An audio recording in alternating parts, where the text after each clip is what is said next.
Obrigado. Bom dia, minha.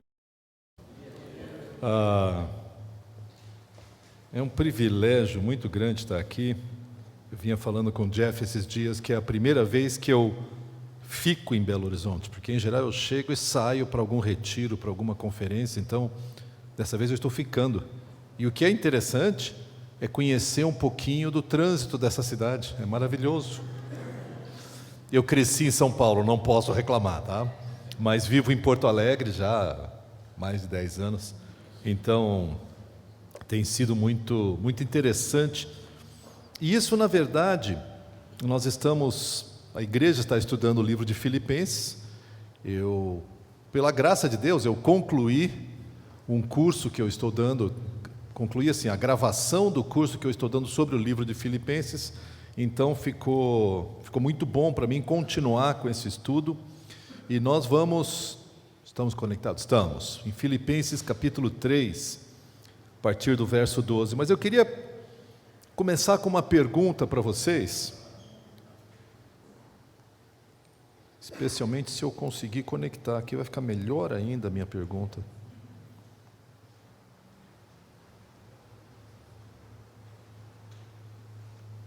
Pronto, vamos ver se... agora vai. Como é que eu faço para avançar? Como é que eu faço para chegar em algum lugar? Vamos dizer que na quarta, não é o caso, graças a Deus, mas na quarta-feira de manhã eu vou pegar meu carro e vou voltar para Porto Alegre. Qual que é a primeira coisa que eu preciso saber?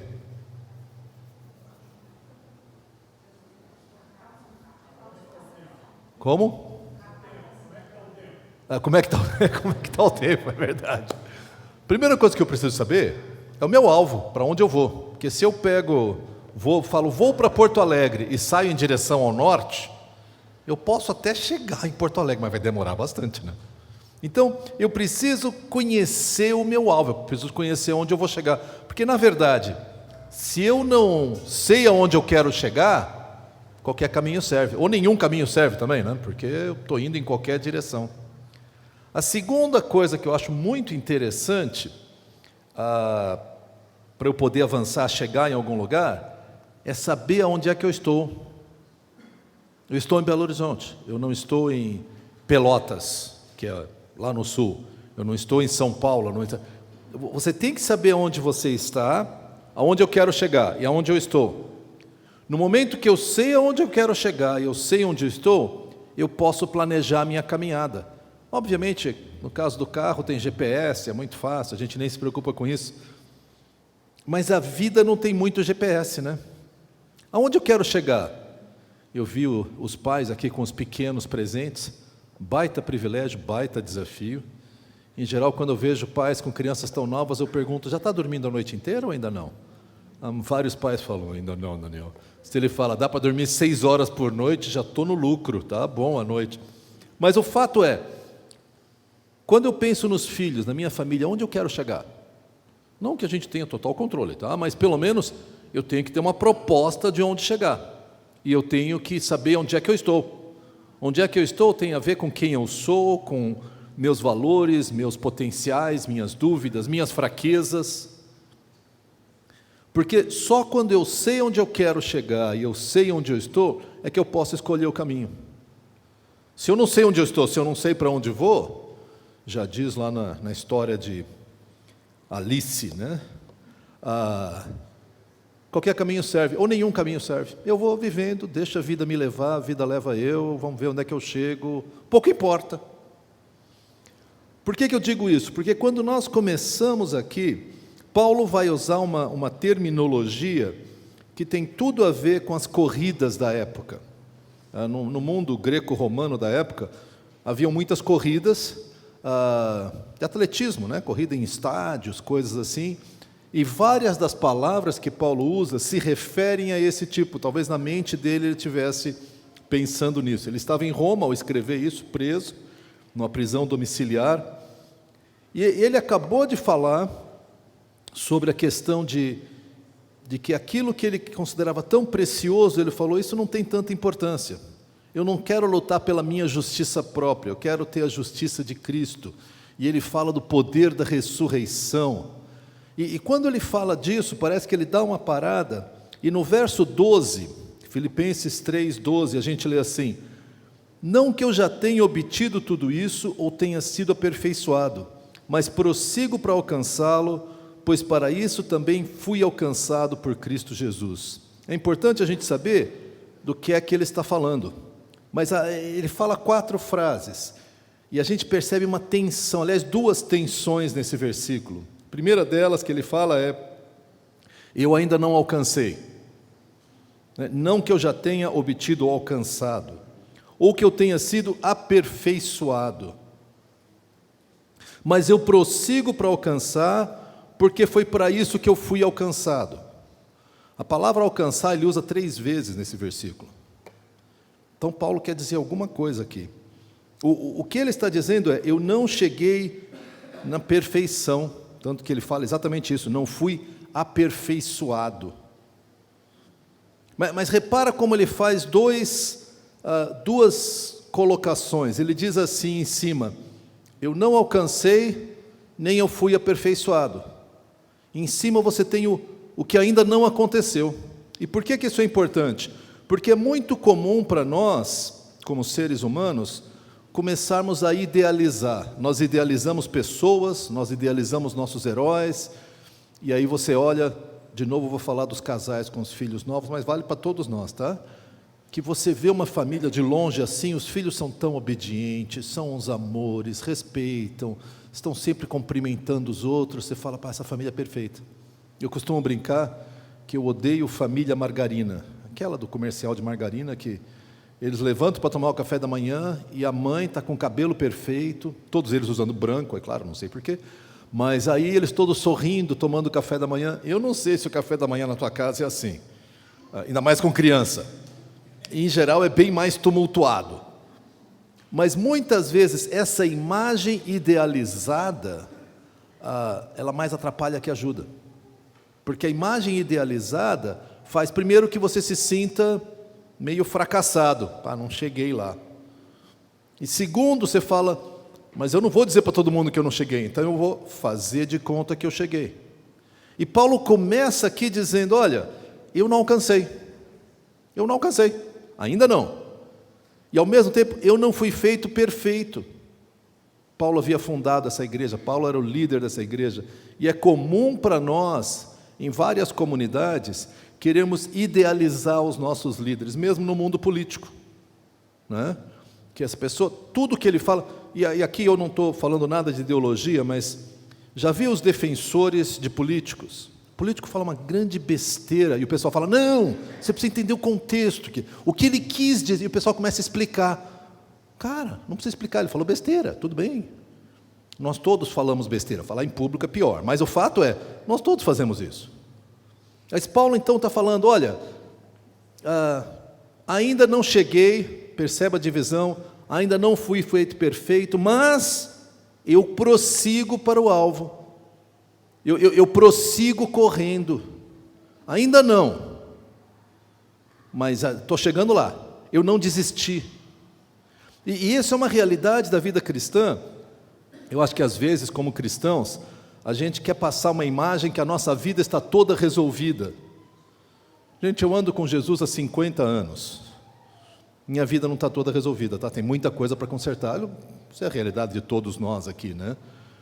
Espero que com o tempo você vá conseguindo mais vitórias, vai conseguindo organizar a sua vida, vai conseguindo alinhar a sua vida com Deus, mas o fato é que é um desafio para nós. Então Paulo diz: eu não alcancei, não fui feito perfeito, mas eu continuo lutando, porque o que eu quero alcançar é aquilo pelo qual eu fui alcançado. E aqui você percebe uma outra tensão, só no primeiro versículo, que é a seguinte: ele fala: eu não alcancei, mas eu continuo tentando. E do lado de cá ele fala: eu não fui feito perfeito, mas eu fui alcançado. Percebe que o sujeito da frase é diferente?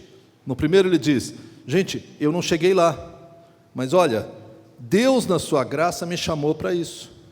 Você tem tanto atenção em cima de ainda não, mas é para lá que eu vou, como você tem essa tensão aqui de Paulo dizendo: eu não cheguei, mas é para lá que Deus está me levando. E eu acho que essa sinergia, esse trabalho conjunto entre aquilo que eu me dedico a fazer e aquilo que Deus está operando na minha vida, é uma das realidades mais profundas do crescimento cristão. A vida cristã, e vocês sabem disso, não é um mar de rosas. Eu decido seguir a Jesus, meus problemas acabaram, né? Não falta dinheiro, eu não brigo em casa, como mãe eu não grito com criança, como pai eu não perco a paciência. Não é assim. Nós estamos crescendo e Deus está nos conduzindo num processo de crescimento. Por isso que nos dois versos seguintes, Paulo parece que continua trabalhando com a mesma ideia. Ele diz assim: irmãos, não penso que eu mesmo já o tenha alcançado, mas uma coisa eu faço, esquecendo-me das coisas que ficaram para trás e avançando para as que estão adiante, prossigo para o alvo, a fim de ganhar o prêmio do chamado celestial de Deus em Cristo Jesus. Paulo, então, está usando a metáfora dessa corrida, né? Ele está usando isso como exemplo. Recentemente, nós comemoramos 500 anos da Reforma Protestante. E é só um símbolo que o pessoal escolheu, quando Lutero foi numa igreja e pregou 95 teses, 95 afirmações, que meio que deram início a toda a teologia, ao pensamento. A primeira delas é assim, que a vida cristã é um contínuo arrependimento. Já foi usado de muitas maneiras isso. Isso não quer dizer que eu tenho que passar todo dia como cristão, sofrendo, ai, me perdoa, Senhor, me perdoa. Não, isso é loucura. É um contínuo arrependimento no sentido de eu continuar afirmando que preciso de Deus. Que as transformações que eu quero na minha vida não vão acontecer no vácuo. Então Paulo está falando disso quando ele fala, eu deixo para trás o que ficou para trás, eu olho para frente. Na verdade ele está dizendo, apesar de ainda não ter chegado, eu tenho um alvo. E aqui a imagem que ele usa é aquela do corredor que olha para nós hoje uma fita lá na linha de chegada, né? Mas naquela época eram 2 colunas de pedra, não importa, o fato é lá que eu vou chegar, eu tenho que chegar, eu tenho um alvo. O nosso alvo como cristão não é a nossa justiça própria, e nós já vamos olhar isso, mas tem uma coisa que ele diz que é interessante, ele fala, esquecendo-me do que ficou para trás, e me estendendo, na verdade o termo que ele usa aqui, esquecendo das coisas que ficaram para trás e avançando para as que estão adiante. As coisas que ficaram para trás têm a ver com aquilo que Paulo já falou. Porque Paulo fala, eu já apresentei as minhas credenciais de religioso.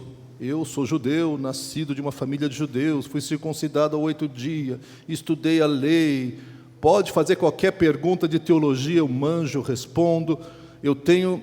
Ele falou, mas essa minha justiça própria, esse meu merecimento, eu esqueço, e a palavra que ele usa para alcançando, na verdade é se estendendo. Já viu, afinal, momento de chegada de uma corrida de 100 metros, que em geral o corredor se estende para frente, alguns até caem, né? Eles se esticam para ser o primeiro a cruzar a linha. A expressão que Paulo está usando é essa, eu estou me esticando para o que vem pela frente. E o que vem pela frente é que a minha justiça seja a justiça de Deus. E deixa eu dizer uma coisa, quando nós tentamos viver por merecimento, por justiça própria, a vida fica muito pesada, né, gente? Porque eu me dou conta que eu não mereço, a não ser que eu seja hipócrita e que eu faça de conta que está tudo resolvido. Mas eu percebo em mim ações egoístas, pensamentos que eu não devia ter, mágoas que eu devia me libertar e eu estou lá agarrando as minhas mágoas de novo. Eu espero que vocês gostem. Tem um filme que eu gosto muito, por incrível que pareça, hoje já é um filme antigo, tá? Que é O Resgate do Soldado Ryan, né? E eu selecionei um trecho, porque uma vez que eu vi isso que aconteceu nesse filme, eu nunca mais deixei de ver. Espero não estragar o filme para vocês. Vamos ver se a gente consegue passar o filme aqui para nós? É o finalzinho, é só 3 minutos, tá? Spoiler.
Tentei viver a vida o melhor que pude. Acho que consegui. E que, pelo menos aos seus olhos, eu tenha honrado o que fizeram por mim.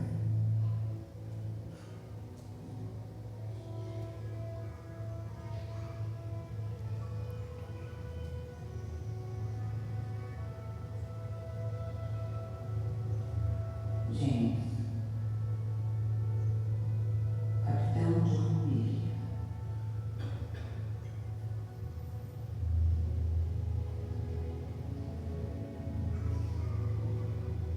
Diga que eu vivi bem, O quê? que eu sou um bom homem.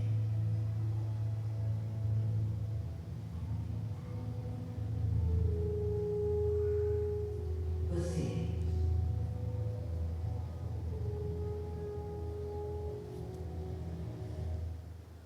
Você pode assistir o resto do filme em casa.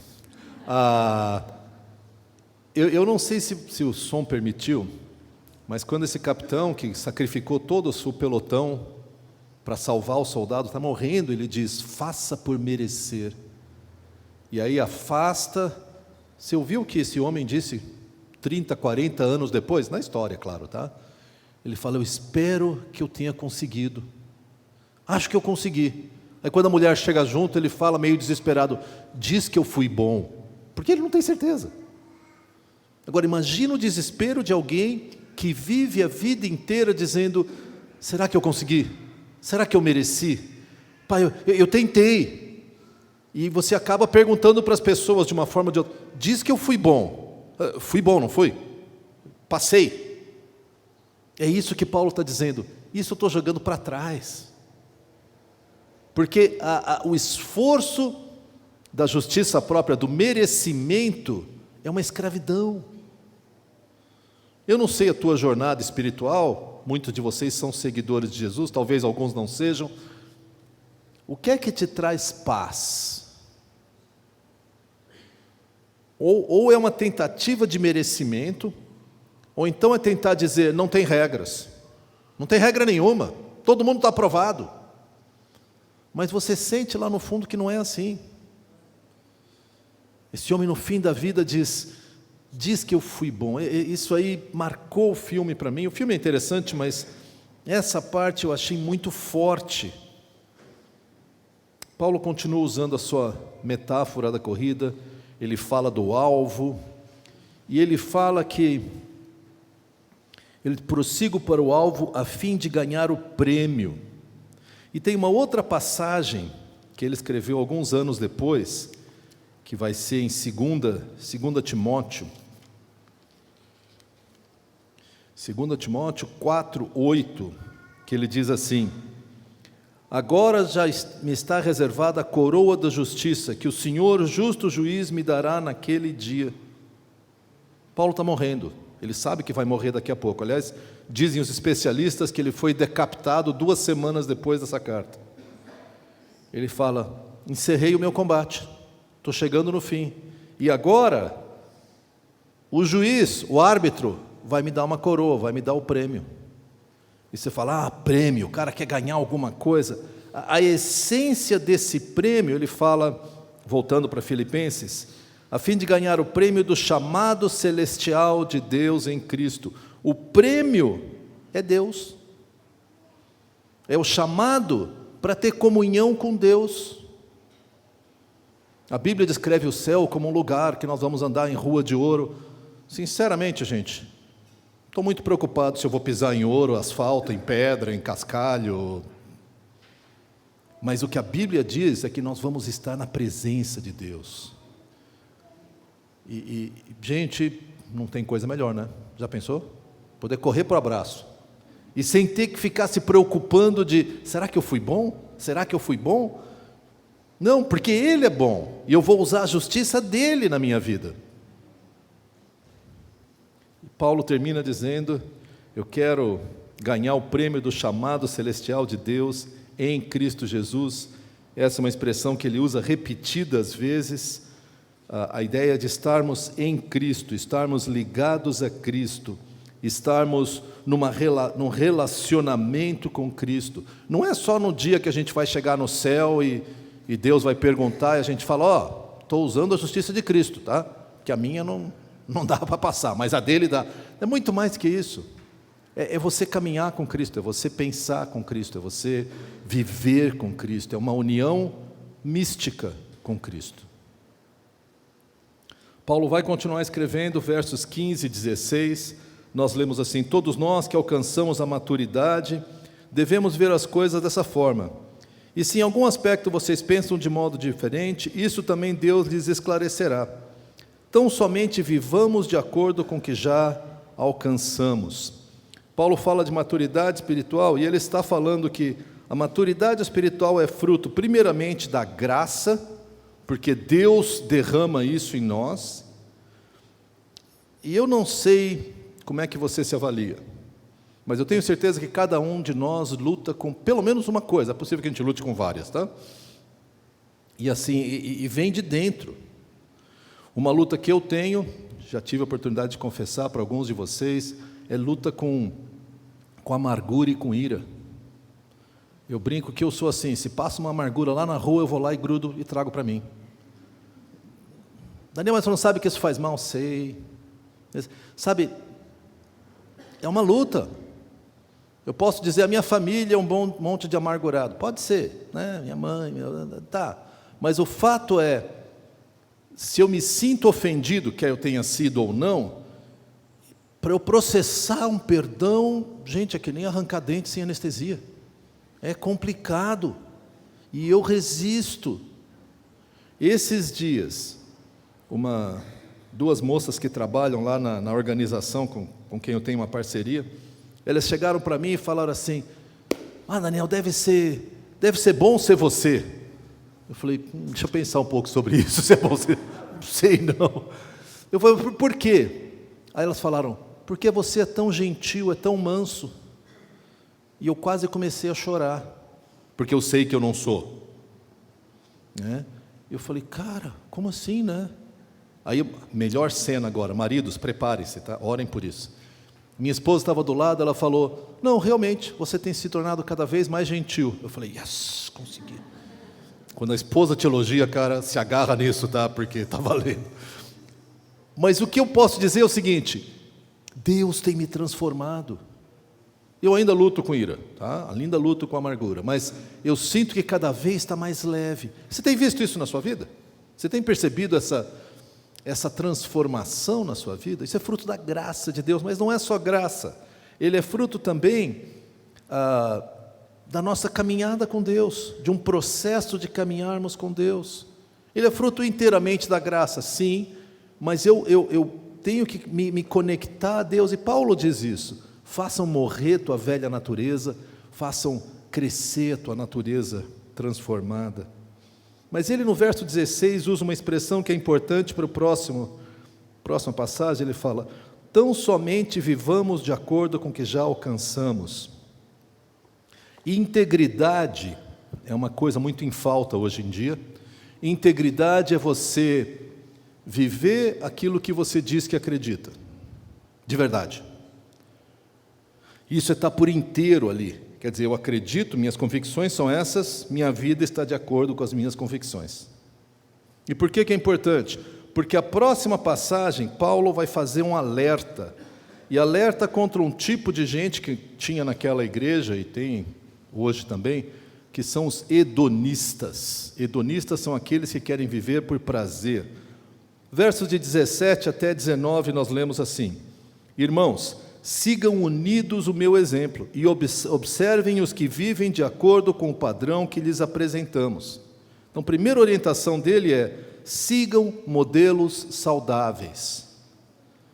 Conversem com pessoas que vocês percebem integridade, pessoas que afirmam ser discípulos de Jesus, e você tem visto transformação, tem visto crescimento. Se o cara é perfeito, desculpa gente, eu fico meio arrepiado, eu falo, difícil, hein? Cara perfeito, mas se é alguém que está falando, olha, eu estou crescendo aqui, e de repente, pela caminhada, pela graça de Deus na vida dele, ele é muito maduro, que bom, mas Sigam modelos saudáveis, procurem modelos saudáveis, não fiquem constrangidos com pessoas assim, mas pelo contrário, senta e fala, cara, como é que tu consegue fazer isso? Me explica como é que você faz isso. Mas não é só esse tipo de gente que existe? Verso 18, pois como já lhes disse repetidas vezes, e agora repito com lágrimas, há muitos que vivem como inimigos da cruz de Cristo. Ele, em primeiro lugar, faz um alerta que é apaixonado. Essa carta de Paulo é muito interessante, porque ele gosta muito dessa igreja, ele elogia muito essa igreja. Mas aqui ele faz um alerta assim, eu já falei para vocês e agora eu estou chorando falando com vocês, que tem gente que diz uma coisa e vive outra. Basicamente é isso que ele está alertando. E eu não vou entrar em muitos detalhes, embora ele faz várias referências, ele fala que esses homens e mulheres são inimigos da cruz, e ele dá 4 características. O destino deles é a perdição, ou seja, eles estão desconectados de Deus, estão perdidos porque perderam o seu grande referencial. O seu Deus é o estômago. É muito interessante, para o israelense e para o Oriente Médio, em geral, as emoções estão no estômago. Para nós está no coração, né? Mas se você já teve uma notícia muito impactante na sua vida, é comum tu ter tido dor de estômago, ou estou com o estômago embrulhado, a gente fala às vezes, né? Então, essa é a referência deles. Ele fala, o Deus deles é o estômago, que na verdade ele está dizendo é que eles têm o foco nas sensações. Eu gostei, deve ser bom, né? Como é que algo que eu gosto tanto pode ser ruim? Não, tem várias coisas que a gente gosta que é péssimo. Vou usar um exemplo bem simplesinho. Aqueles de nós que estão lutando com glicose, com entupimento de veia, com isso. Tem uma longa lista de coisas que são excelentes, deliciosas, e que não é bom. Mas muito mais do que isso.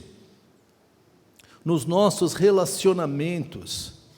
Recentemente eu tratei de um caso lá em Porto Alegre, em que um cara abandonou a esposa com um filho doente, porque ele se apaixonou por outra mulher. Aí eu fui conversar com ele, ele aceitou conversar comigo, ele falou, Daniel, mas eu me sinto tão bem com ela. Eu falei, não, eu entendo que você se sinta bem, não vou nem discutir. Mas cara, tu tem um compromisso, tu deixou... Não, mas eu não me sinto bem lá. Tá, e ela? Bom, cada um tem que se virar. Ah, bom. O Deus deles é o estômago, o Deus deles é a sensação. Eu tenho sensações boas. E ele continua dizendo e fala assim, eles têm orgulho do que é vergonhoso, eles têm valores invertidos. Aquilo que seria motivo para esconder, eles fazem em público. E ainda afirmam, isso é que é bom, isso é que é legal. Por fim, a última coisa que ele diz é que eles têm uma visão, ou têm os seus... só pensam nas coisas terrenas. Eu chamo de pessoas míopes. Eu sou míope, bastante míope. Se eu faço isso aqui, eu não consigo ler o texto que está na minha frente. E agora, se eu encostar aqui no olho, eu vejo bem, ó. A 5 centímetros, visão perfeita. Né? Vários de vocês que são míopes sabem do que eu estou falando. O problema dessas pessoas é que elas estão olhando para o imediato.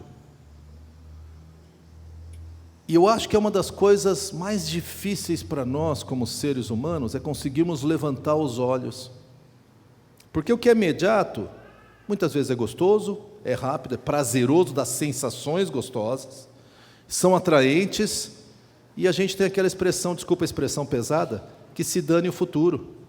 No futuro eu penso amanhã, agora não vou pensar nisso não, vou curtir o momento. E quanto desastre a gente enfrenta com isso. Porque só vai chegar lá na frente quem pensa lá na frente. Vários de vocês já sabem, a minha esposa é corredora, maratonista. Eu sempre brinco que eu incentivo ela a correr, porque como nós somos uma só carne, quem sabe metade do... Ainda não funcionou, mas eu estou tentando. Não, brincadeira. Mas ela está se preparando para uma maratona que vai ter agora no final de abril. Gente, há meses que ela está olhando questão de suplemento. Bom, alguém aqui é corredor assim de longa distância? Ou talvez alguém tenha essa experiência, sabe como é que é? Gente, há meses antes, ela está preocupada com suplemento, com alimentação, com exercício, com corrida, com isso. Ninguém, acho que ninguém, não sei, corre uma maratona sem se preparar. Quem sabe alguém consegue, mas é esforço físico, não é exercício físico, tá? Você tem que se preparar. E, gente, maratona. E vida? Vida é muito maior, é muito mais longo, a gente tem muito mais preocupação. Essas pessoas que ele alerta, diz que são míopes, só pensam no agora, nas coisas terrenas. Estamos chegando no final do texto já, e Paulo está concluindo, ele vai daqui a pouco passar para uma nova etapa no capítulo 4, e ele começa a falar nos versos 20 e 21, uma coisa muito interessante, ele diz: a nossa cidadania, porém, está nos céus, de onde esperamos ansiosamente o Salvador, o Senhor Jesus Cristo, pelo poder que o capacita a colocar todas as coisas debaixo do seu domínio, ele transformará os nossos corpos humilhados, tornando-os semelhantes ao seu corpo glorioso. A primeira expressão, a nossa cidadania está nos céus. Eu sei que nós temos várias pessoas aqui entre nós que são estrangeiros, e eu curto muito ouvi-los falar português, e ver o esforço que alguns deles fazem é impressionante, porque eu acho português um idioma extremamente difícil de falar. Claro que eu nasci falando, então dá um desconto aí. Mas para mim é interessante essas pessoas, não só que aprendem o idioma, mas que passam a viver entre nós. Eu morei muitos anos fora do Brasil e me dei muito bem, tive amigos, trabalhei, me estabeleci, mas o tempo todo, apesar de curtir muito a cultura onde eu não estava em casa. De vez em quando eu perdia uma piadinha, um trocadilho, uma referência, de vez em quando eu perdia algum nuance cultural, eu não estava em casa. Eu imagino que vários de vocês, nossos irmãos e amigos americanos, de vez em quando você fala: de novo, não entendi essa piada, ou essa dica, ou esse... E são coisas muito sutis. Nós estávamos conversando, Jeff, eu e a Amy, ontem, sobre esse negócio que nós brasileiros falamos um para o outro: Rafael, vamos tomar um café? Rafael, vamos. Mas vamos marcar, vamos. Eu sei e ele sabe que não vai sair esse café.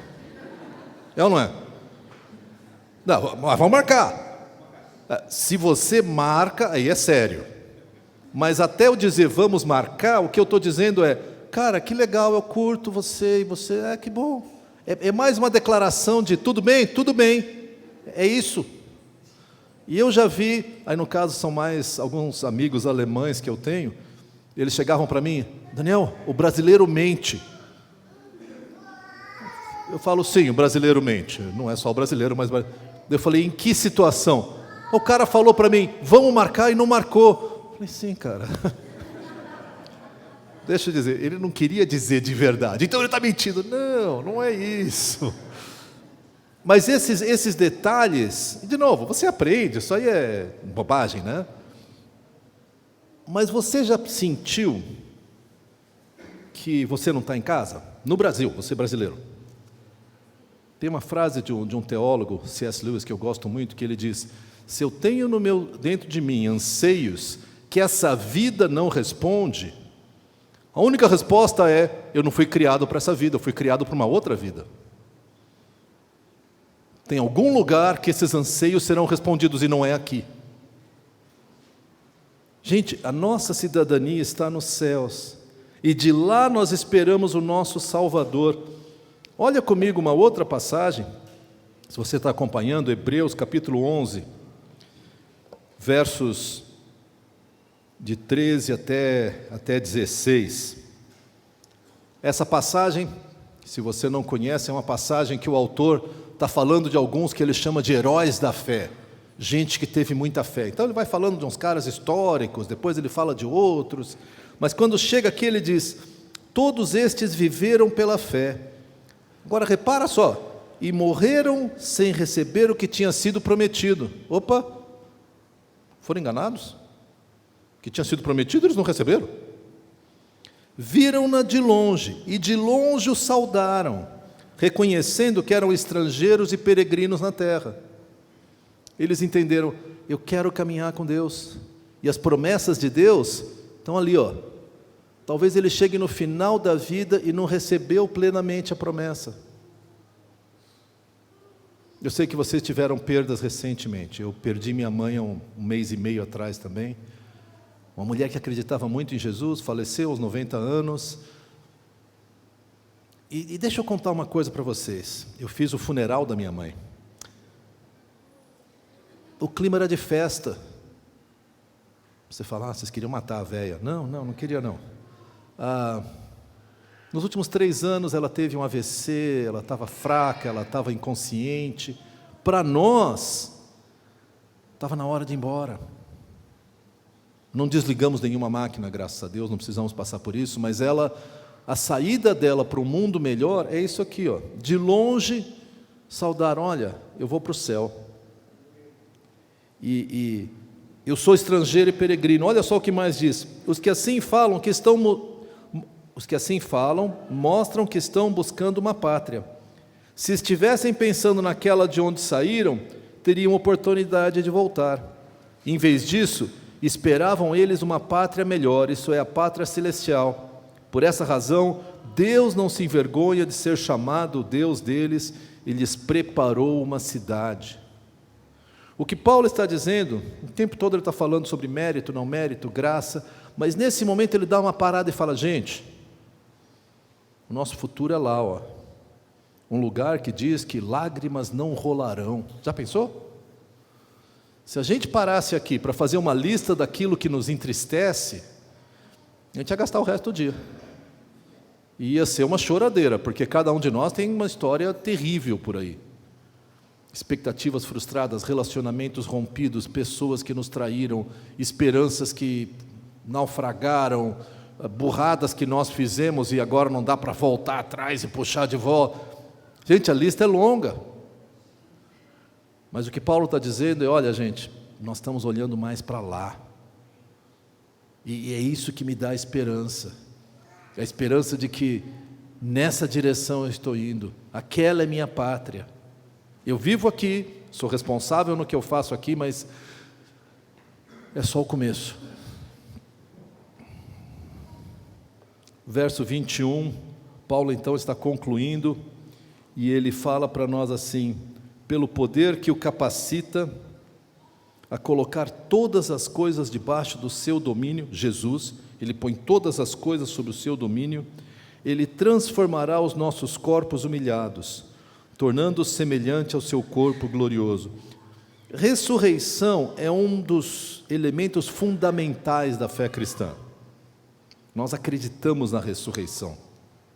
Nós acreditamos que o corpo da minha mãe, um mês e meio atrás, fraquinho, já meio paralisado pelo AVC, foi transformado. Ela vai ganhar, ela tem um novo corpo. O meu corpo não está tão fraquinho quanto o da minha mãe. O joelho reclama, o coração dói, as juntas estalam, né? De vez em quando eu e o Wellington paramos para falar das dores um do outro, assim, falar, e aí, está com uma dor nova? Tô, então tá bom, né? Coisa de velho, vocês não sabem o que é isso, tá? Estou falando só, é papo nosso aqui, tá? Mas, gente, muito mais do que um corpo renovado, eu vou ter uma nova vida. Eu já experimento essa vida, que nem Paulo falou, eu já, mas não ainda. Mas eu já tenho essa experiência, eu já sinto um Daniel renovado, diferente. E a razão principal para isso é Jesus. Eu não sei onde é que você está na sua caminhada espiritual. Alguns de vocês, certamente, a grande maioria, são seguidores de Jesus. Eu sigo Jesus há 50 anos. A maioria de vocês nem 50 anos tem. Mas outros de vocês estão investigando, querem saber quem é Jesus. Outros de vocês nem fazem ideia do que eu estou falando. Mas vamos ficar firme aqui, tá? O meu desafio para você, se você segue a Jesus, é que você seja encorajado no fato que a nossa vida é um processo. Talvez você esteja decepcionado com coisas que você já queria que tivessem sido mudadas e ainda não foram. Eu também estou nessa fila. Tem coisas que eu falo, puxa vida, eu sigo Jesus há 50 anos, estou eu lutando com coisa que é tão, já era para ter vencido. Já, mas não ainda. Outros de vocês estão investigando quem é Jesus. Meu incentivo é, investiga mesmo, faz pergunta, olha, porque a grande razão para você iniciar uma vida cristã é um relacionamento apaixonado com o Senhor Jesus. Porque essa é a grande promessa. No Evangelho de João, no livro que João escreve a respeito da vida de Jesus, ele registra um discurso de Jesus no capítulo 17. A gente costuma chamar da oração sacerdotal, porque é logo antes de Jesus ir para a cruz, né? E no capítulo 3, no comecinho, ele fala assim, olha, vou te dizer o que é a vida eterna. A vida eterna é conhecer ao Pai e ao seu Filho. Isso é vida eterna. Eu acredito que vai ter um céu, tá? E acredito até que vai ter rua de ouro, não sei como é que é, também não estou preocupado, mas o grande chamariz, aquilo que me atrai, é conhecer a Jesus que me aceita como eu sou. Já pensou que doideira? Eu não preciso melhorar, eu só preciso falar, eu preciso de Ti. E a graça do Senhor Jesus cobre a todos nós. A carta de Filipenses é uma carta apaixonante, e Paulo vai construindo esse argumento. Na semana passada vocês já ouviram sobre isso e vai continuar. A minha oração, meu encorajamento é que ao invés de viver como o soldado Ryan, que passou 30, 40 anos tentando merecer, e chegou no final, eu sei que é um personagem, tá gente? Tudo bem. Mas o fato é, chegou no final da vida pedindo para a mulher, diz que eu fui bom. E aí eu penso, se a mulher fosse aquelas jararaca que disseram, não foi. Nenhuma mulher faria isso. Vocês, mulheres aqui, jamais fariam isso. Mas se ele pergunta com aquela paixão e com aquela intensidade, é porque ele não tinha certeza, ele não tinha descanso. Imagina viver a vida inteira tentando ser bom, mas sem saber se foi.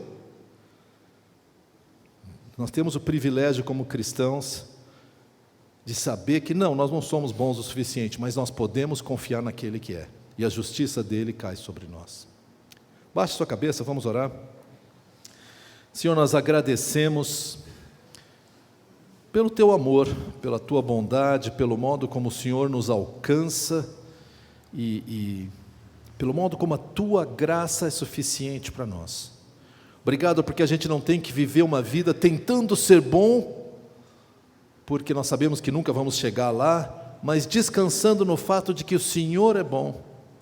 E assim toda bondade, toda transformação, todas as boas obras que nós fazemos são consequência de já termos sido aceitos e não condição para que sejamos aceitos. Que a Tua graça esteja diante de nós, Pai, aqueles que já caminham contigo, aqueles que ainda estão investigando quem é Jesus, e que a Tua presença impacte o modo como nós vemos e vivemos a nossa vida. E é nesse nome precioso de Jesus Cristo que nós oramos. Amém.